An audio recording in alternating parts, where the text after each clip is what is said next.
Hi, everyone. Welcome to episode 2 of our podcast, Letterboxd Leftovers. It's been a minute. It has been a minute. Yeah, we're sorry. 2 months. Life got a little busy, but to be honest, we have been cooking up something new. Really? Yeah, something new, Okay. which hopefully, right, will We're make excited. up for a little bit of our delay.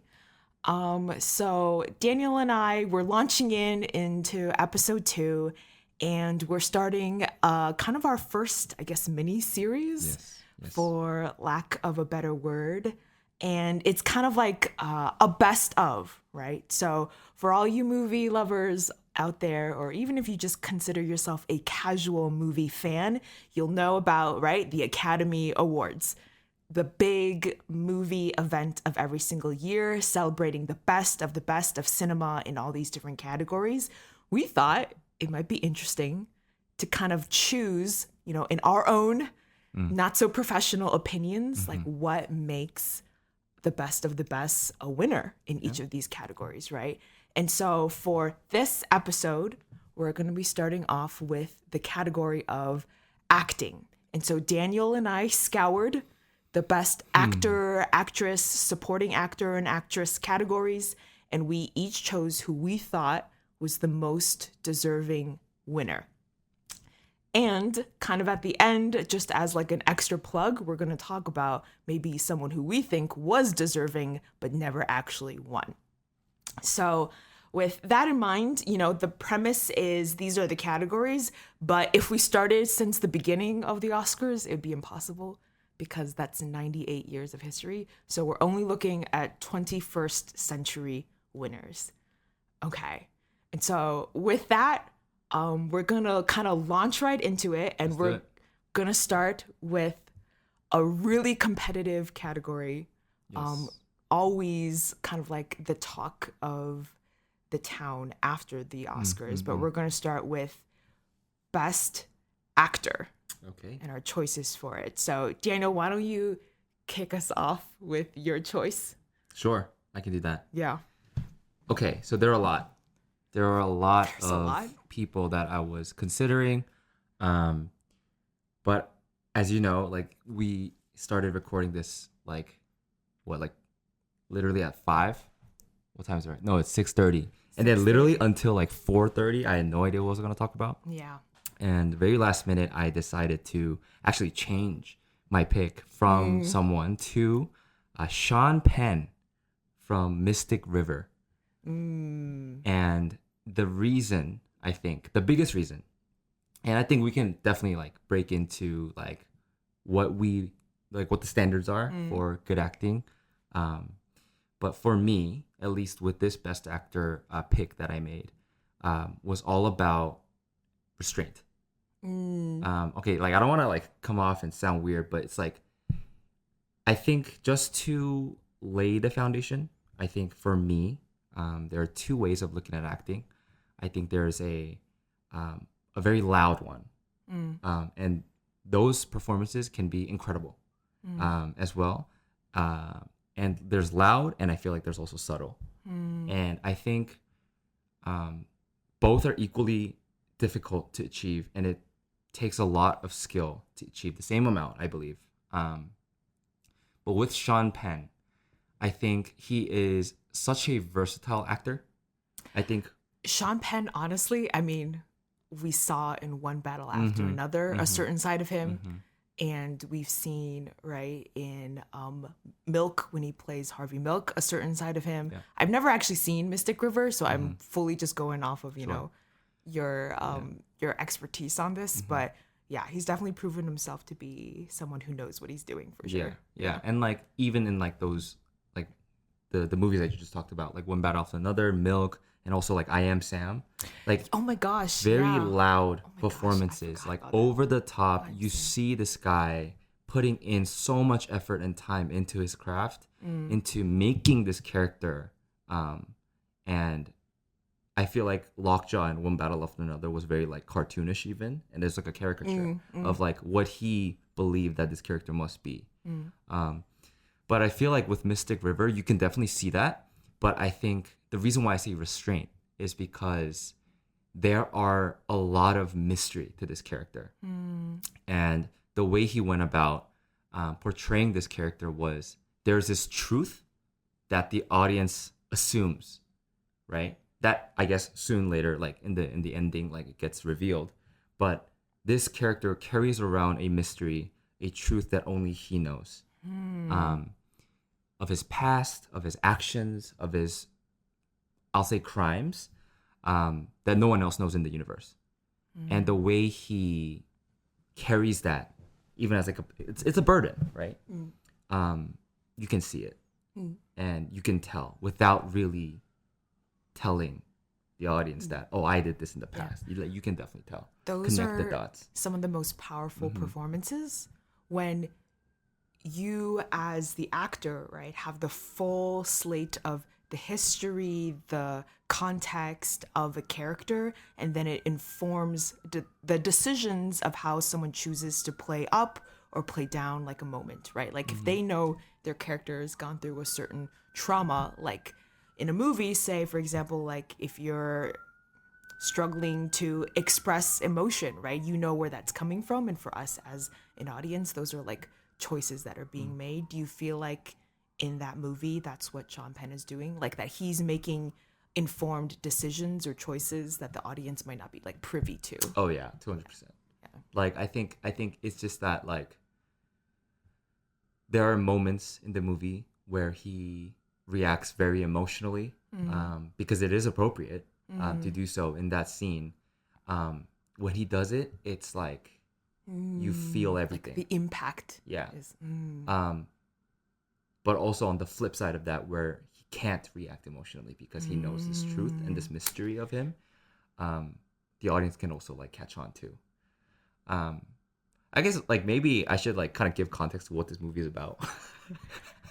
Maybe I should have started with that, but I think what year did he win? 2004. 2004. Okay. Yes.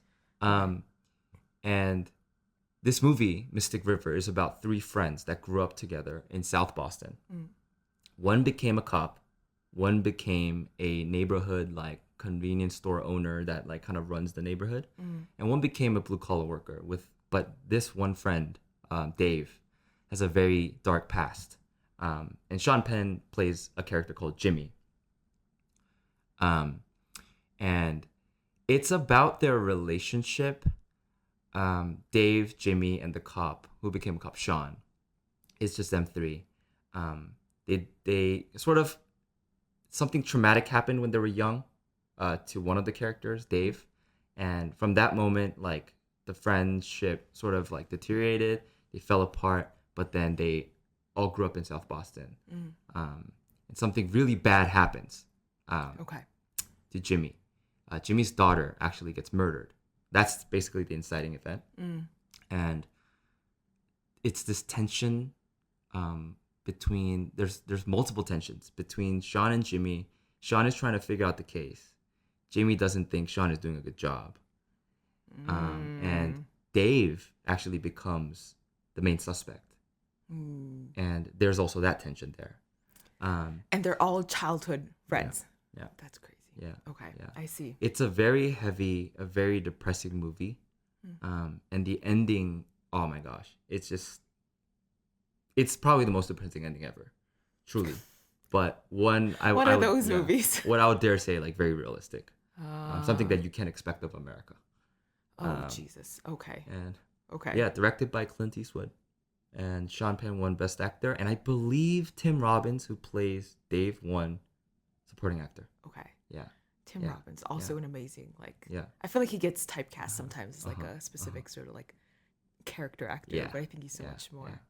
Dang. Okay. So yeah, just to keep it short, I think Sean Penn is my pick because of the restraint that I saw in him. And I think that takes so much skill as an actor. Making sure you're treading the lines perfectly between like revealing and not. So yeah, that's my pick. Okay. I mean, in terms of like connecting the dots, my choice is also a lesson in restraint, but knowing to go big when it's time to go big. Oh, yeah. Right. And so my choice for best actor is my GOAT, Daniel Day-Lewis, for the film There Will Be Blood, where he plays a character called Daniel Plainview. I'm just going to say it. Statistically speaking, Daniel Day-Lewis is the GOAT. He's won 3, count 'em 3 Best Actor Oscars, and I think he's the only one to have ever won that many. And There Will Be Blood is a film that to me is it's like a character study of a man who some could view as he's a sociopath, that he is an inhuman human who has great ambition, is incredibly optimistic, and opportunistic, and also would take advantage of anyone, religion, other people, the fears of others, or even perhaps a child, right, to make himself feel better or his version of successful. And if you don't know what this movie is about, it's about an oil man, right? Daniel Day-Lewis's character, Daniel Plainview, becomes rich, becomes a businessman, an entrepreneur after struggling for many years of his life because he discovers oil. And it becomes kind of this really insidious movie about the way he uses a preacher to kind of extend his influence, and how that preacher is using him, right, to manipulate him and to gaslight him, right, into a sense of guilt.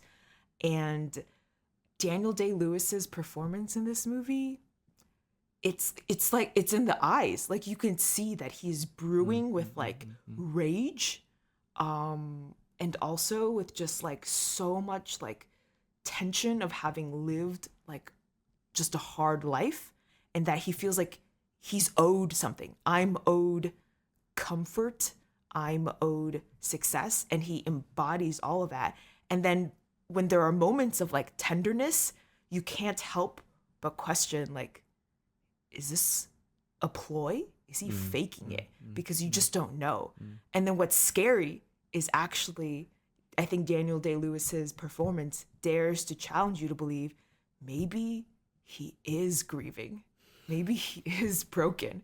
And that's what's crazy. Because when the first time I watched this movie, I'm like, I don't connect with this guy. I don't like this guy. Yeah. If I met someone like him in real life, I would like stay as far away as possible from him. But there's such a humanness that I feel like as an actor, Daniel Day-Lewis brings, that it's like, it's mind-boggling. Yeah. Yeah, it's truly mind-boggling. Yeah, and I don't even know how it's possible for him. It's like all I remember about that film, because it's such a long movie. It is. It's a slow burn as well. Is the ending, because from the audience perspective, like that's what you're not looking forward to that moment, but that's all you're waiting for, like that it's going to happen, and I think that absolute just complete explosion of that we see. I won't say more than that, but we see something that is very explosive, and I think that is truly just something that, in terms of his character and the arc and the emotional journey, it just makes sense completely. And I mean, originally Daniel Day-Lewis was also my pick as well, but then I changed to Sean Penn because I know this entire section was just going to be us talking about Daniel Day-Lewis. Okay, Daniel, please come back to acting. If you're listening or watching this podcast, I know you're a cobbler in Ireland or something right now, or whatever it is you're doing, but come back, please. Okay, I think we can move on. The next category is Best Actress. And this one too, I had a hard time picking. But I think this was, out of the ones that I was looking at, the freshest to my memory was Jessie Buckley from Hamnet. And that had to be my pick. Like an astounding performance. It's kind of funny because when I talked about Sean Penn, it was all about like restraint But then Jessie Buckley is like sort of like the opposite spectrum of this. Yeah. Um, As only a mother could. Yeah. So for those who don't know, for those who haven't seen the movie, Hamnet came out last year, and Jessie Buckley won Best Actress this past March. March. Yeah. Or- And it's about her. It's about Agnes Shakespeare, William Shakespeare's wife, and her emotional journey with a lot of trauma and the way she grief. processes it, grief. Very emotional movie. I don't remember the last time I cried that much in a theater, like truly. Yeah. I mean, just quick side note. I watched this movie with Jasmine at the theater. There was not just like, you know, the kind of crying where people are trying not to cry as hard that they want to cry, like the gasps that they're holding in, just an entire theater filled with people covering up gasps.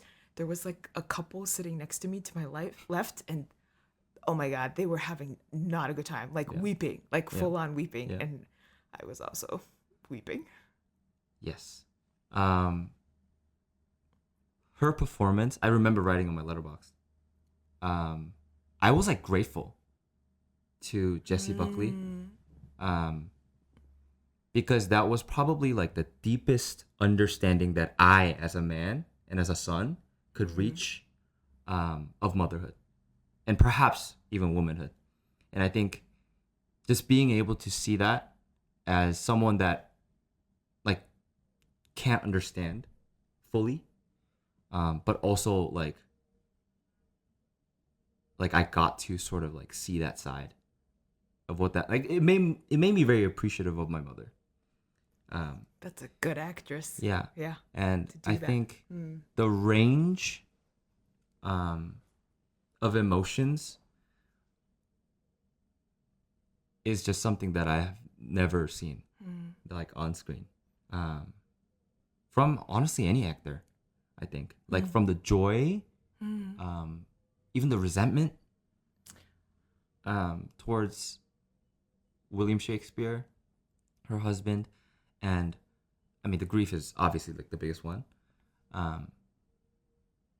But the depth of all those emotions like were the deepest I've ever felt watching a movie.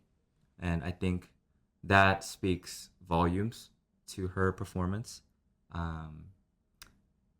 And yeah, so it's like it is quite funny and ironic that I chose Jessie Buckley after Sean Penn.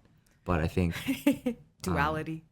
Yeah. Yeah. And I think Honestly. very loud performance, literally and figuratively. But yeah, like it was one of the best performances I've ever seen, and I think that's all I could think of to like share. Let's say, yeah, truly, yeah.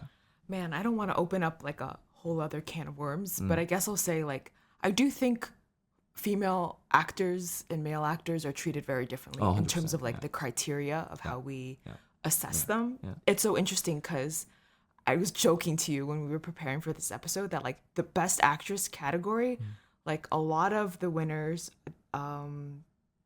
are, you know, women who either I guess are like willing to show their like ugly side or be naked in a role physically and emotionally, or also are people who just express like usually like mournfulness and a lot of like suffering, and it's almost like it's like they've gone through something so catastrophic and they're allowed to in a very cathartic way like release it. But it's interesting for a lot of the male actors, right? It is about the restraint. It's about the thing that's bubbling underneath the surface. And you know, I think both of the men and women in these categories show both, but I just feel like it comes out differently, and it makes me wonder is that I don't know, is that like part of the bias of like women are allowed to show these emotions and like probably guys aren't? Yeah, big part for sure. Yeah, episode 4, 5. We talk about that maybe. That's the therapy session one. Okay. I mean, I'll share mine. This was the one I was having the hardest time choosing. I think because, and this is like a personal beef thing I have where I'm like, I feel like the characters women get to play are just, there's a lot. There's a lot of diversity, but it's just different. But I chose someone who might be a little unexpected, but I chose Marianne Cotillard from La Vie en Rose when she played Edith Piaf, the singer from France in sort of the early 1900s. And she won Best Actress, I think 2008. And when I saw this film for the first time, it left such an impression on me because I had never seen someone who was so transformed into another person who's a real person. Where it was like an overlay. It was Marianne Cotillard, right? Beautiful actress, like wonderful like singer, like fully embody in the mannerisms, in the facial expressions, in the Edith Piaf is a famous singer, right? Like her like physicality, right? And as it was so transformative that it brought me back to what I could only imagine was like Edith's life, which was filled with trauma also, and people taking advantage of her, filled with substance use, filled with being loved and then being betrayed, and tragically dying at a relatively like young age, and yet being so loved for her voice and for her music. And there was just something so insane to me about watching Marianne even in her like there's this final scene in the movie where she's on stage near the end of Edith Piaf's life and she's singing "Non, right? And she's singing it and she does it in one take and it's being like intercut with like these memories of her childhood when she was just a poor street girl in Paris, right?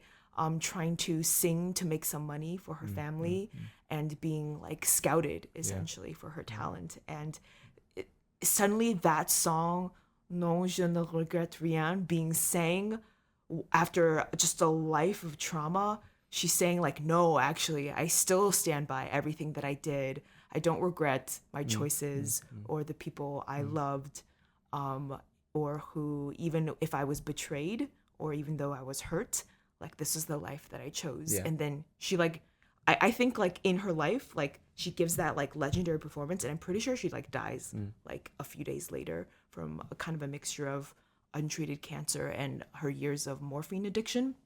And so seeing her and then seeing this actress be both the 46, 47-year-old Edith Piaf and the child at the same time, it like blew my mind. Yeah. And there were moments in the movie where I'm like, I see a grown-up in front of me, but I see this is just like the little girl version of her coming out who never got to have like the childhood, right? Because she was immediately kind of like needed to be a grown-up, right? And so it's a movie I feel like not a lot of people talk about anymore. It's like, you know, I feel like it's not a movie that made, I think, a lot of money at the box office or anything like that, but it really is like a transformative performance that like just jaw-dropping. Yeah. A lot of biopics that won the Oscar for Best Acting. Now that I think about it, right? It's like So many. Stephen Hawking, Eddie Redmayne So won. many. Yeah. Right?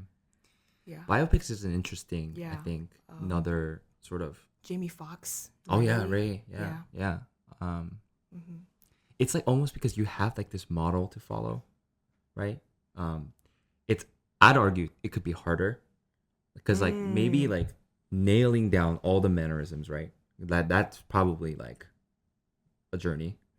But then like you also have to like put in your interpretation into it too. It's like of this character's journey and like the emotions and all that, especially if the person's like not alive anymore, right? And yeah. But I think it's because we love stories where like we get to peek behind the scenes of like someone who we thought was so out of reach to understand, right? Like Rami Malek being Freddie Mercury, right? Or Oh yeah, he won too. Timothy Chalamet being Bob Dylan, right? Like these are in music canon, I guess, in these like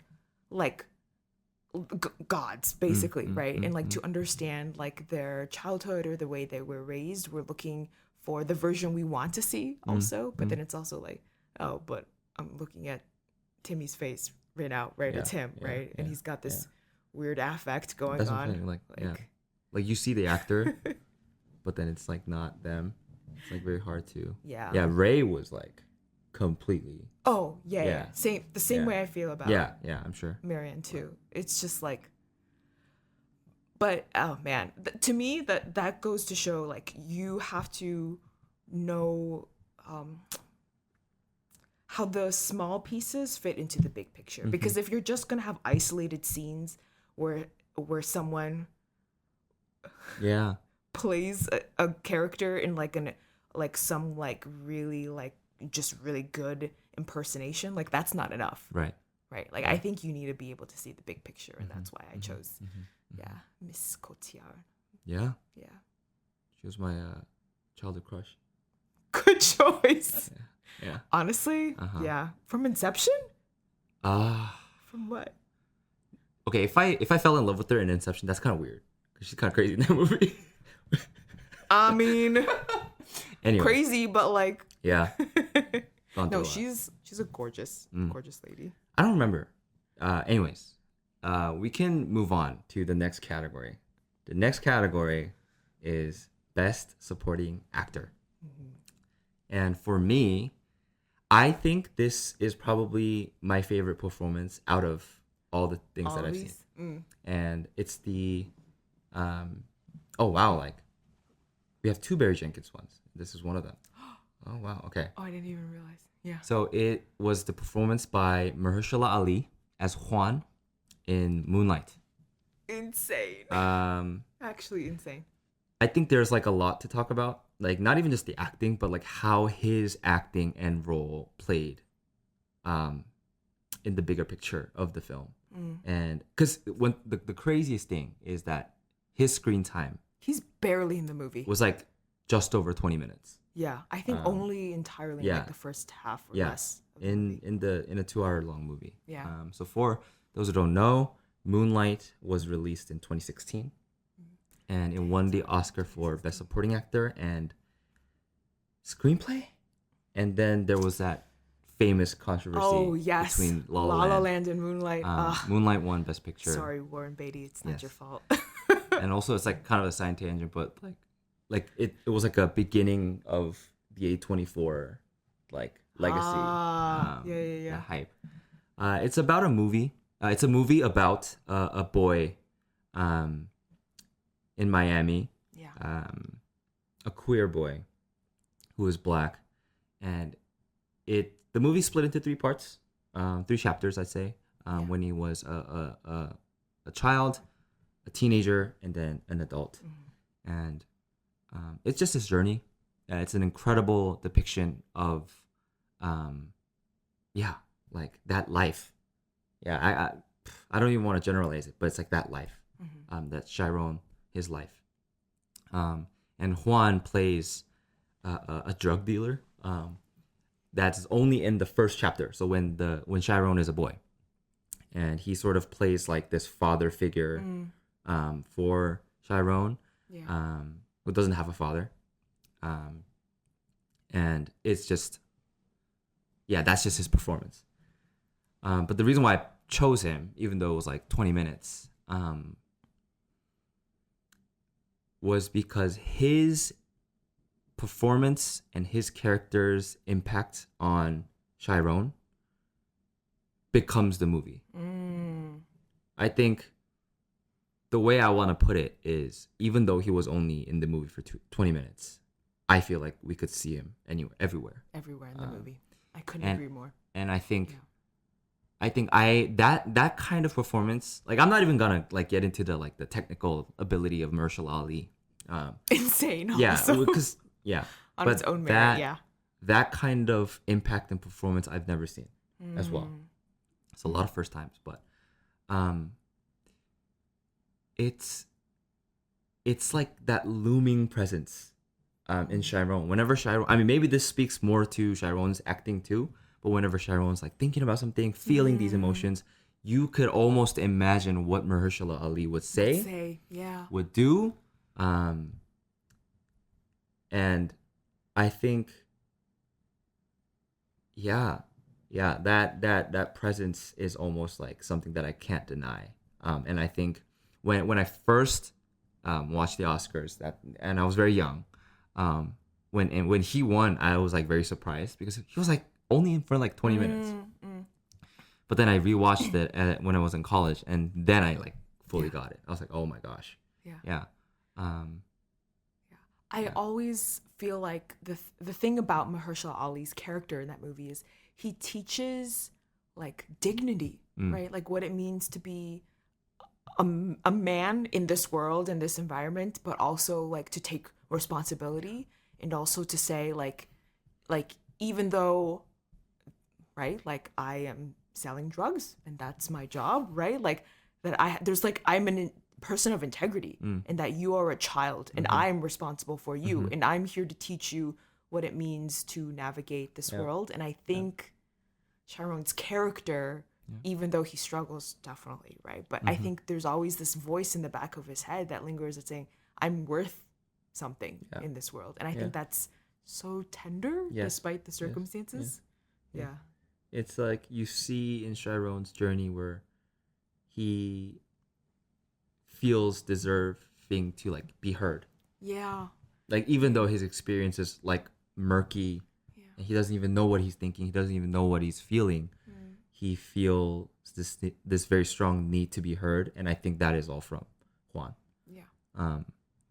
And it's like, it's a queer film, but it's also Barry Jenkins' take on like fatherhood too, maybe. Like we all need that kind of presence in our lives. And I think Mahershala Ali, even though he was a very flawed character himself, played it perfectly. Oh man. I should rewatch Moonlight. Moonlight is probably my favorite A24 film so far. Right at the start. Of its sort of like the A24 run, I should say. That was mine. That was my best supporting All actor. right. Oh, okay. I'm choosing a film that I don't know if how many people have seen, but it's one of my favorites. It is my favorite best supporting actor from the 21st century is Alan Arkin in the movie Little Miss Sunshine. Amazing. Where he plays the grandfather named Edwin Hoover. And if you've never seen Little Miss Sunshine, I can't even describe it to you.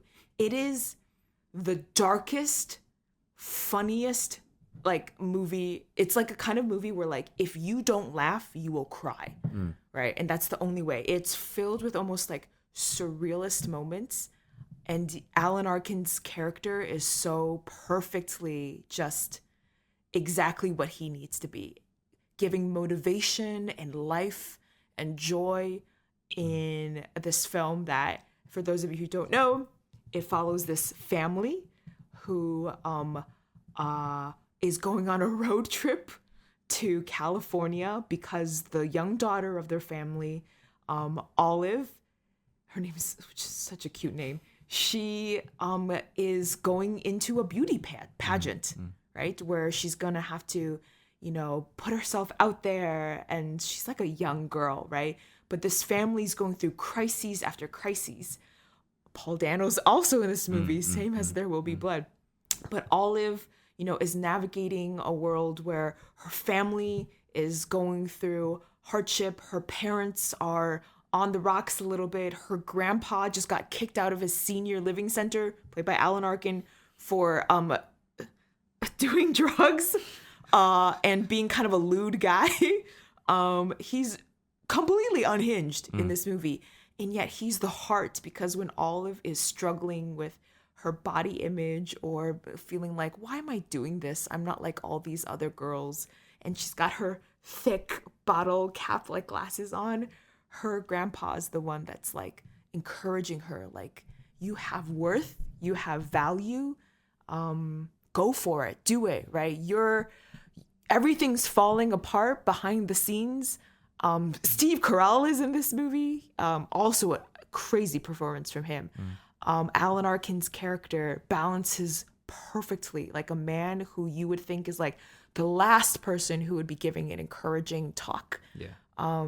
Sitting down with his granddaughter and like affirming her and like reminding her of her worth in the most unhinged, inappropriate way ever.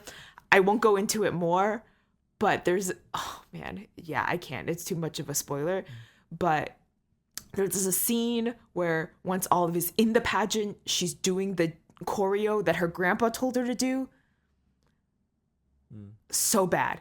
So bad. But she's doing it so confidently with no idea of repercussions or shame, because that's how her grandpa told her to live life, right?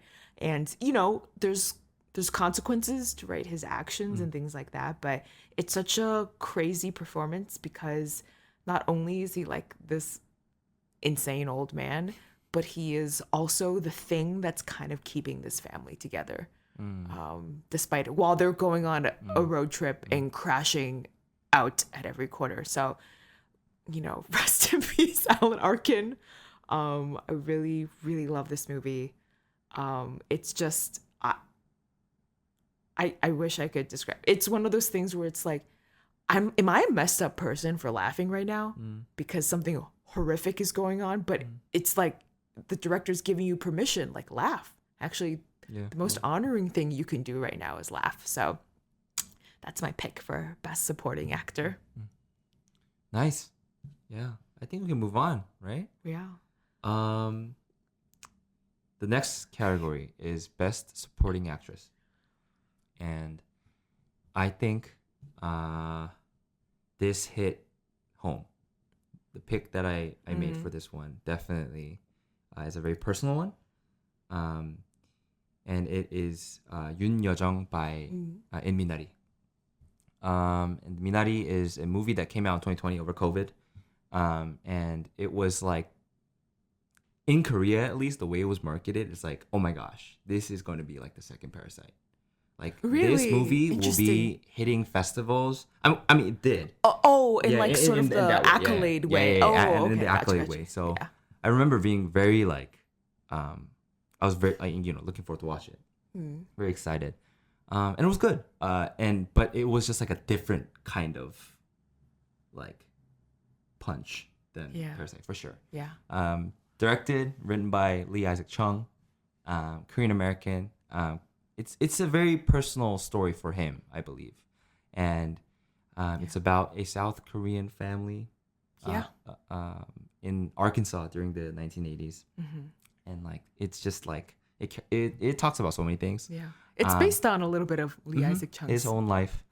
Yes, and his father is a farmer. His mother is a stay-at-home mom, and Yoon Yeojung plays the grandmother in the family. Who decides to move in with them. In Arkansas, and oh my gosh, I think the way I would describe her performance was. Like, it's so funny. I think every time that I cried was probably, like, it involved her in it. And I think her reacting to all the characters around her, I think, was just, like, all of her performance. I don't think there was a scene where she incited something and she's the one, like, leading it. There's definitely emotional charge that she leads in many scenes, but I think most of the scenes she's definitely just reacting to the family. And I think, I mean, maybe it's because she's a grandma, but like that was like close to perfection. I think the accuracy. I'd say. Like, that's something that my grandma would say. I mean, it does speak to the ensemble of actors, right? Like, and the writing, of course, and the direction, all of these things, because you have to be able to put in the right input to get the correct output. But Yoon Yeojung's performance as the grandmother and the mother, of Hanyeri, I believe, in the movie, who plays the mother, was just, yeah, like there's a scene where she first moves in to the like a trailer house, Yeah. and she like unpacks all of her luggage, and there's like Remember this. like dried anchovy Yeah. and like Korean pepper like Yeah. flakes, and Hanyeri's character, the mom, like just starts crying. Yeah. Oh my gosh. That Yeah. part broke me. And I mean, it's not because of the dried anchovy. It's not, right? Because it's not because she gets to have this like dried anchovy. It's because like it's so many things. It's like, oh, there's someone who gets me now, finally, Yeah. right? Piece of home. And her like Yoon Yo-jung's reaction in that scene, trying to like play it off, like, why are you crying? Why are grandmas like that? You know, deep inside, like it breaks her heart to see it. Yeah. And I mean, as a Korean American, I see it, and maybe that's why I'm a little biased to like pick this. But I think her performance was like genuinely one of the like most accurate. Yeah. And then obviously there's this like entire climax thing at towards the end of the movie where like she just like carries the entire movie. But weirdly enough, that is the scene in the first act is the scene that like, you know, is left with me. Yeah. What really sold me, not just about the story, but also the performance, was like this feeling of like, you know, like I can only imagine as like as you get older and you know your children are in this like new foreign land, it's like you're trying to step aside to let them discover their own fortunes, right? You're trying to let them make their own mistakes and make their own way in this place where, you know, Mountain Dew, what is that, right? But I think it's like, I think for her, you just see her fighting to support them, to understand them, to assimilate as best as she can, right? But also realizing that like for her, who's looking out for her in the way that she's looking out for everyone else. And I think it dawned on me, I was like, nobody really, ostensibly nobody, because I mean, like that climax scene toward the end, she's literally putting out fires. Yeah, that was my pick. and you know what, it's okay if you're picking it because you're biased. I'm sure I think that's part of the point, right? Is that like any actor, their performance, like however it resonates, is like however it resonates. Okay, I chose someone who I think is one of the most underrated working actresses. I chose for Best Supporting Actress, Regina King, in the film adaptation of If Beale Street Could Talk, directed by Barry Jenkins. Again, we're doubling down on Barry Jenkins, where she plays Sharon Rivers, kind of like the matriarch of this family going through, false accusations, but also navigating what it means to be a Black family living in New York City. And so, you know, this is an adaptation of James Baldwin's book, If Beale Street Could Talk, and it's a love story about this young African-American couple and them sort of navigating the world together through racism, through police brutality, through just a world that's like not made for them in the way that it should be, right? And them facing really just every barrier that you could imagine from them being together, right? And so I think I can say it because it's not so much like a spoiler, but essentially what happens is the main character, he is falsely accused of sexual assault. Yeah. And what happens is he's arrested and he's being held in jail, and Sharon Rivers is the mother of the woman in that couple, like, and she's trying to support her daughter as she navigates. She finds out she's pregnant, right? She's trying to hold down her own family, right? And essentially, like, show what it looks like to emulate and support this blossoming young love and this new developing family. And so, right, she herself, like, she is married to a character named Joe, and they have such a tender, sweet love story. And you can almost imagine that, like she's trying to allow her daughter to have the life that she has with her husband, right? And she goes to remarkable lengths to try to clear this young man's name, right? She even goes to Puerto Rico to find the person who made these false allegations, to plead with her, right? To try to change her mind and take back and redact what she said. But the part that really stood out to me, like, in Regina King's performance, is there's like a scene where she's like in front of a mirror and she's about to go confront this person.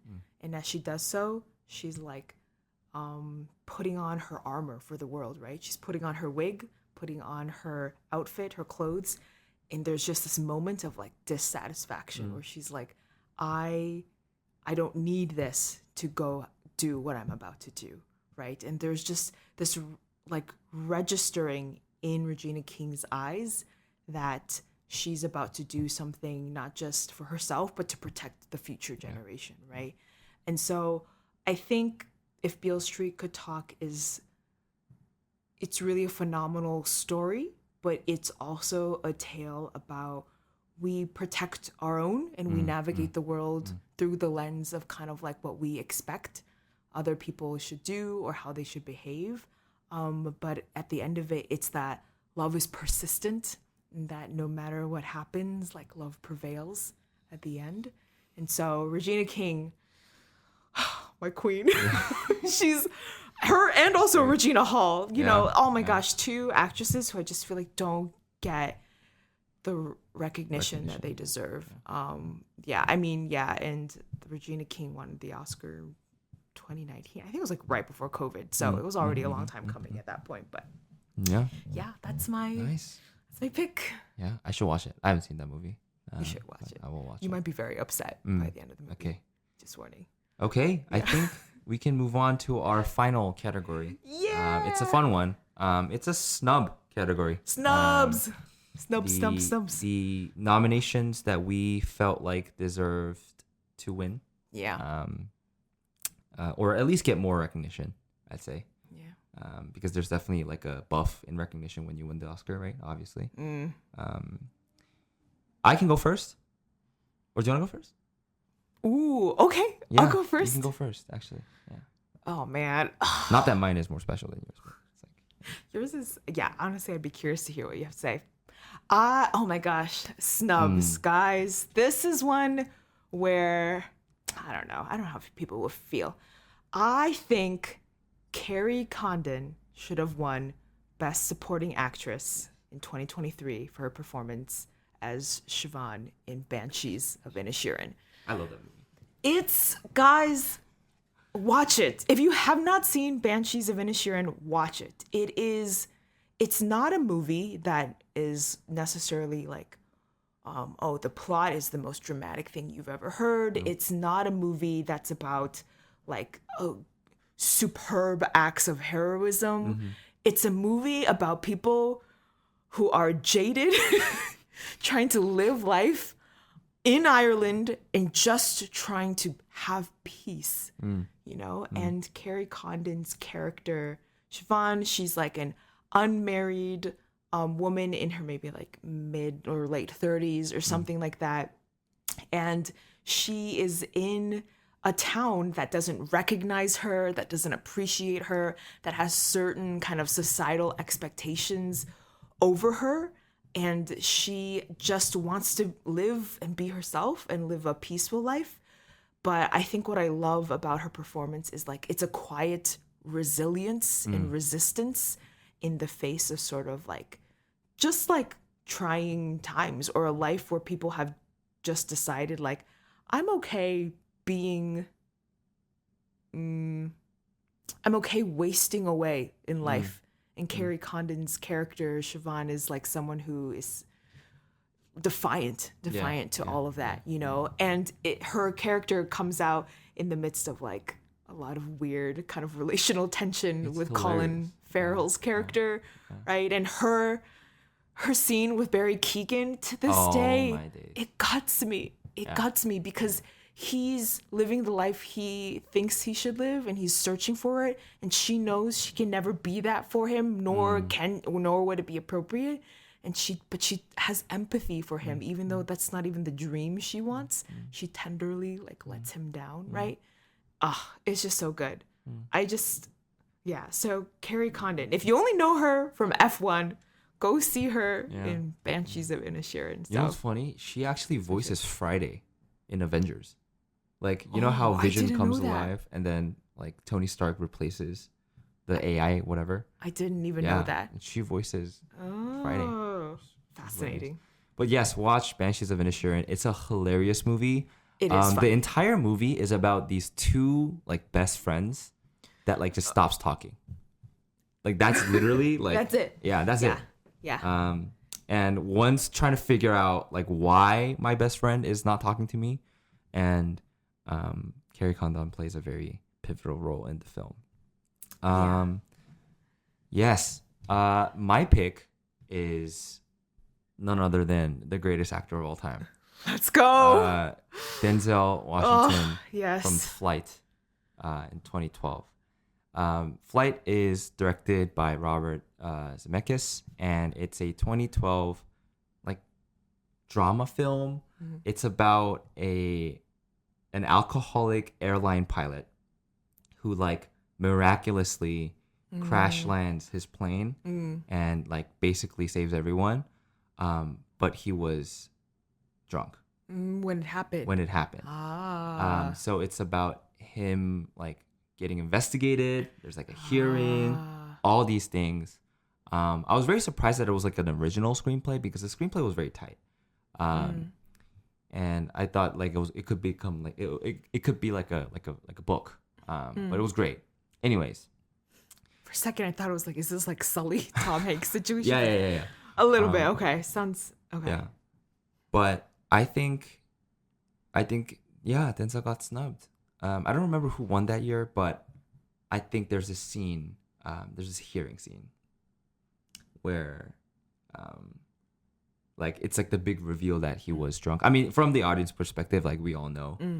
But like to the world in it, like that monologue from Denzel, who he just confesses. I think Denzel has a power to like not be Denzel whenever he acts. Yeah. Like you can't see him. I don't remember the last time I watched a Denzel film and was like, I couldn't really get into it because like all I could see was Denzel. Yeah. Every single role he plays, he disappears. He becomes the character, and truly one of the greatest of all time. Didn't we have a phase where like we would send each other like Denzel Washington reels on Instagram?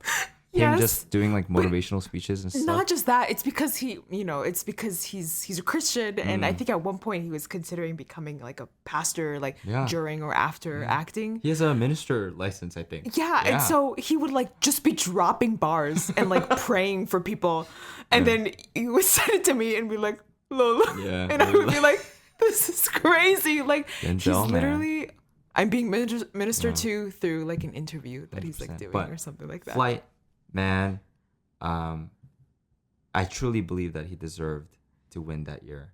But I'm sure whoever won that year deserved it as well. But pause. What? Daniel Day-Lewis won that year. I didn't hear you. Sorry, Daniel Day-Lewis won that year. For Lincoln, I believe. Is that 2013? Yeah. Lincoln.